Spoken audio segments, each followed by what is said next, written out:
I mean, brethren, the appointed time is grown very short from now on. Let those who have wives live as though they had none, and those who mourn as though they were not mourning, and those who rejoice as though they were not rejoicing, and those who buy as though they had no goods, and those who deal with the world as though they had no dealings with it. For the form of this world is passing away. The word of the Lord. Thanks be to God. Gospel acclamation. Alleluia, alleluia. Alleluia, alleluia. The kingdom of God is at hand. Repent and believe in the gospel. Alleluia. Alleluia. The Lord be with you. And with your spirit, A reading from the Holy Gospel according to St. Mark. glory to you, O Lord.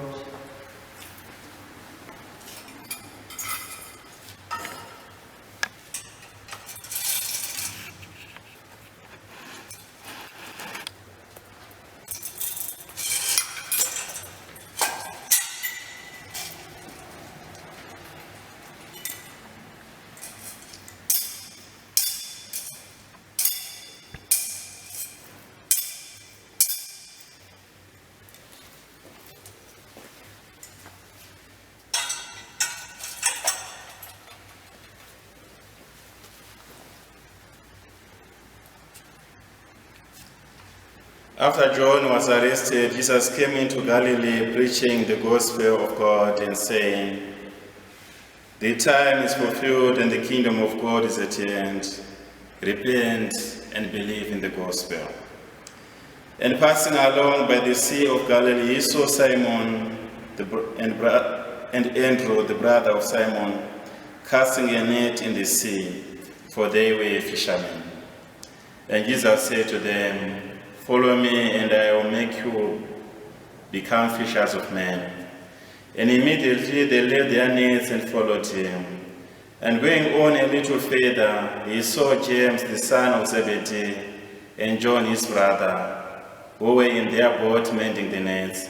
And immediately he called them, and they left their father Zebedee in the boat with the hired servants and followed him.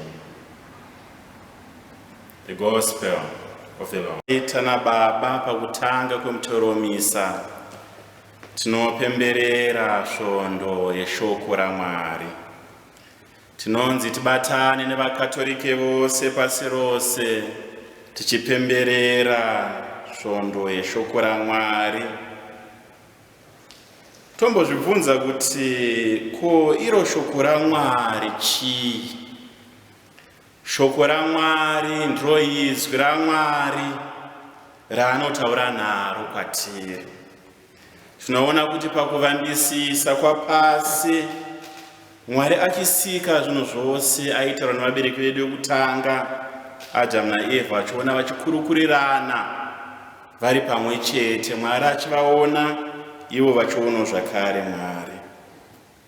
Tinoona kuti nekufamba kwenguva Mwari aitaura nemadzibaba edu, ana Abrahama, ana Mozisi, achikurukura navo, achivapa pfungwa dzavo yokuti vaone kuti Mwari aide muupenyu hwavo. Tinoona zvakare kuti Mwari aitaura navaprofita vakasiyana siyana, ana Isaya, ana Ezekeri nevamwe vakadaro, achiti Mwari ndiMwari asingade kuva kure nevanhu vake, anoda kugara ari padyo navo kuti vazive zvaanoda uye zvakare vagoita zvavanoda nekuti vana vake.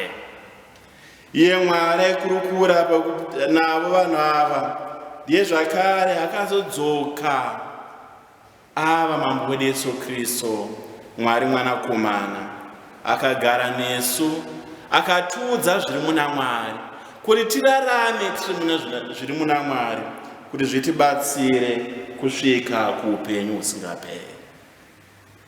Saka shoko raMwari rinotidzidzisa zvinhu zvikuru, but the main teaching is that God is love. Mwari vanotida kusvika vakatisa panyika.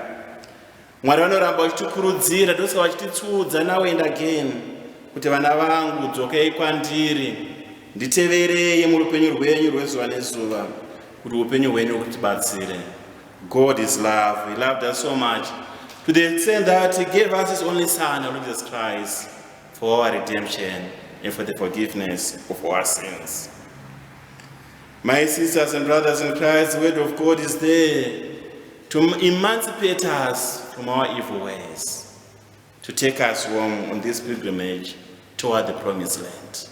Unless we have the word of God in our lives, our destiny is not certain.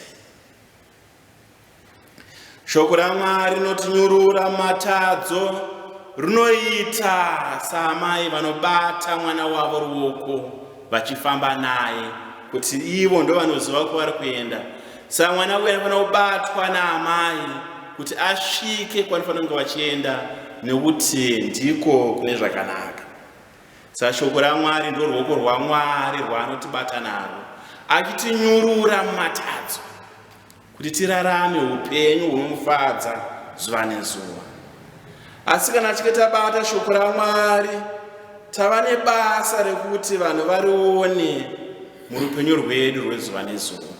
Kuti dzimwe nguva vakashaya mukana wekuruverenga, asi variverenge murupenyu rwedu, mumaitiro edu uye mukurarama kwatinoita savatenderi.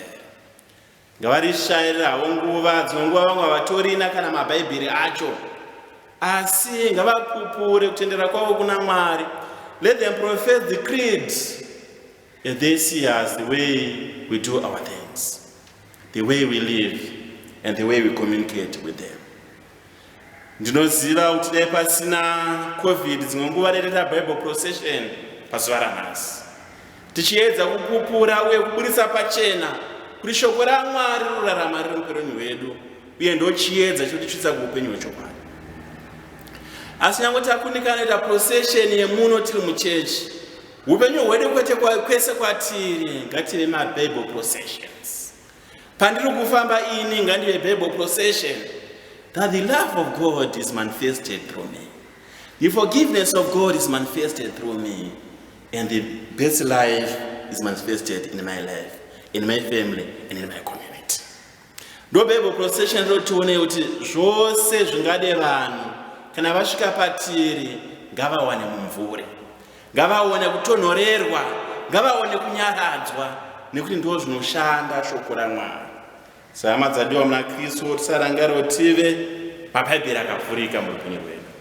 Pese patiri kufamba matinenge tiri ngativei mabhaibheri akavhurika, vanhu vaverenge shoko raMwari patiri, rivakurudzire uye zvakare rivanyaradze muupenyu hwavo rwezuva nezuva. Nyika yatikurarama iri kupisa. We are living difficult times because of COVID-19. But unless we have faithful witnesses to the gospel, upenyu hwedu runoramba rwakaoma.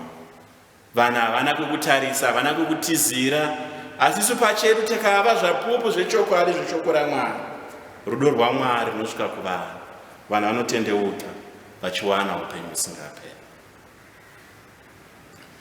Hama dzadiwa, takaona chiverengo chedu chanhasi. We are reminded again of that beautiful story of the prophet Jonah. Either we take this story as a historical fact or as a myth, but the message remains the same in all seasons. It reminds us about the love of God, which he shows to his people. Jonah anotumwa kuNinevhe naMwari, nekuti guta reNinevhe vakanga vakurarama tingati madiro aJojina. Vaita zvavanoda murupenyu, asi Mwari vanoshungurudzika nokuti Mwari vanoda munhu uyu ari kukanganisa, asi havadi chitadzo chake. Saka ndosaka vachitumira Jona kuti anotsudza vana vekuNinevhe. Zvino panoenda Jona kuNinevhe, we know the background of the story, I will not repeat it now. Panoenda kuNinevhe, Jona anoparidzira, and it was a big city, very big indeed. Kwakusina WhatsApp, kwakusina phone, kwakusina social communications atano pazuva ranhasi. Asi John anofamba netsoka dzake achiparidzira kuti tendeukai murarama. Mwari haasi kufadzwa nezvamuri kuita. Vanhu vanonzwa shoko raMwari. Vanoona zvechokwadi kuti upenyu hwandiri kurarama haufadzi Mwari. Saka vanotendeuka voteera gwara raMwari. Vanogamuchira shoko raMwari ratinopemberera pazuva ranhasi voteera gwara raMwari. Hama dzadiwa, ndozvatinofanira kuti tinge tichiitawo muupenyu hwedu isusu, kuti tive vanhu kuti Mwari tagamuchira shoko renyu kuti titendeuka. Tagamuchira kuti hamusi kufadzwa nezvatiri kuita. Aya mashoko haita kuti tive tichinyunyuta, asi anotifadza kuti tidzokere kwamuri, titendeuke, tirarame upenyu hunokufadzai. Zvino Mwari vanoita sei? Mwari vakanga vataura ivo kuti vachaparadza guta reNinevhe. Asi Mwari pavanoona kuti vana veNinevhe vatendeuka, Mwari haachaparadza guta. Ndaona kutendeuka kwavo, saka handichaita zvandanga ndida kunge ndichiita. God reverses his decision. Panoona kuti vatendeuka, he reverses his decision. I was about to destroy these people, but because they have showed remorse, they have showed repentance, therefore I will reverse my decision on these people. Hama dzadiwa, ndozvimwe chete zviri muupenyu hwedu. Kana Mwari vachinge vari pakuda kutiranga, takatendeuka, Mwari vanorevhesa decision yedu. Kuti kana vachinge vatitarisa, vachinge vationa zvechokwadi munhu uyu atendeuka, munhu uyu asiya mabasa ake akaipa, therefore I have no option except to reverse my decision. Mwari ngavaone matiri tine mweya uye mwoyo yedu imo mukutendeuka, pfungwa dzedu dziripo pakutendeuka, kuti Mwari ndazvinzwa, hongu ndandiri mutadzi, asi ndauda kuteera nzira yenyu. Mwari vanotitarisa netsidzo, zvechokwadi mwana wangu atendeuka, regai ndimuregerere. Handichamupa chirango nepanonge ndichimupa, therefore I will reverse my decision. Hama dzadiwa, tinodzidza zvakare mune zvinoitwa naMwari, kuti Mwari anonzwira tsitsi vanotendeuka kana achinge avaona vatendeuka. Ndo zvimwe chetezvo nesu, nyangwe patinokanganisira napaye semhuri, takaona kuti munhu akumbirira uregerero, we are there to forgive and to reverse our decisions. Hazvinzi mwana atadza, nyangwe akumbira regero, nyangwe ataridza kuti ari zvechokwadi ndatadza, ndoramba chete ndiripo pakuti ndimurange, ndiripo pakumba punishment. No, that's not the Christian way of doing things. We are there as well as parents to reverse our decisions and to be merciful to our children. Ataridza kuti zvechokwadi akanganisira, ataridza zvechokwadi atendeuka, therefore ndichimuona ngandive nemaziso etsitsi, and I should reverse my decision. As a community, as a guild, as a family, ngative nezvo kuti zvechokwadi ndandine ndangariro idzi, asina zvandataridzwa nevanhu ava, variratidza kuti vatendeuka, saka rege ndichisiya chirango chinandinacho kana zvandandida kuita, ndifambe navo ndiri pamwe chete. Let us have the courage to reverse our decisions for the benefit of our brothers and for the glory of God. Hama dzadiwa, tichienda kushoko rakanaka, the first part of the gospel reading, I may say it is an extension of or continuation of the first reading. Kuti Kristu anouya achiti, repent and believe in the gospel. This is the same message that was proclaimed by John the Ninevites. Tendeukai mutendere shoko rakanaka. Tendeukai mutendere shoko rakanaka. Repent and believe in the gospel for the sake of salvation. The gospel goes on, Jesus calling the first two sets of disciples, Simon and Andrew, then John and James. Hama dzadiwa, Mwari kubvira pakusika kwavakaita vanhu, vaingoroti vanhu vagare semhuri, vararame secommunity. Ndozvanototi pakutangisisa vanosika Adam naEva, vanzi hazvina kunaka kuti murume agare ari oga. It is not good that men should live alone. Therefore I shall create for him a suitable helper. Samwari mundangariro dzavo havana kuda kubvira vati munhu agare ari oga, asi kuti vagare semhuri. Saka kudana kuda zvakare vadzidzi vaJesu anotanga kudana mabrothers, Simon and Andrew, James and John. Anovadana nekuti pachake shungu dzake ndoti avake mhuri mukati mevanhu vake. Mabrothers anoziva kuti tinogarisana sei. How do we live as brothers? Mwana wamai vangu uyu anoda chekudya, neniwo ndinoda chekudya. Mwana wamai vangu dzimwe nguva anorwara, neniwo ndinorwara ndinoda rubatsiro rwake. Saka Mwari vanoti tigare tiri semhuri. Vanokurukirirana, vanotaurirana, vanoti they were fishermen. Zvoreva kuti vasati vaenda kunoraura vaigara pasi vokurukurirana.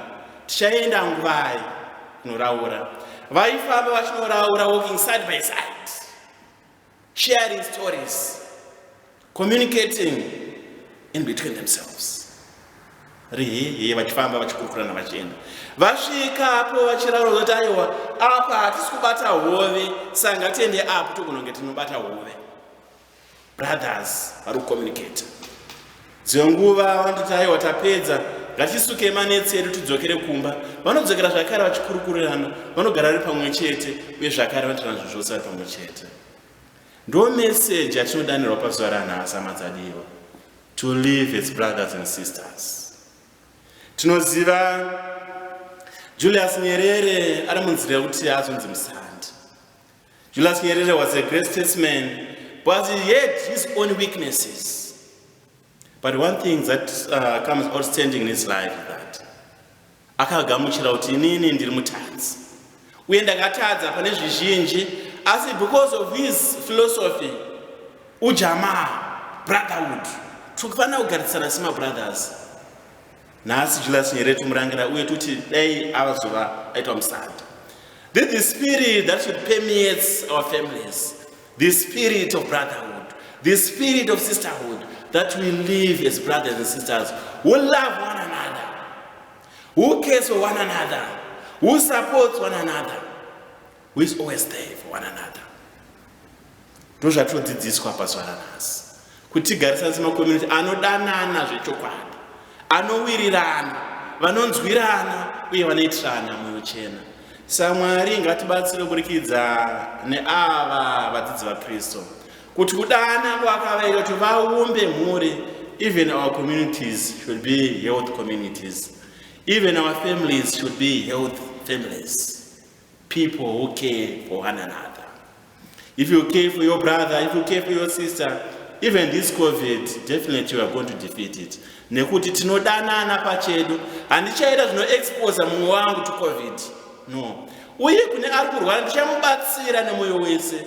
Uye kune anenge afa tinomunamatira nemwoyo wose.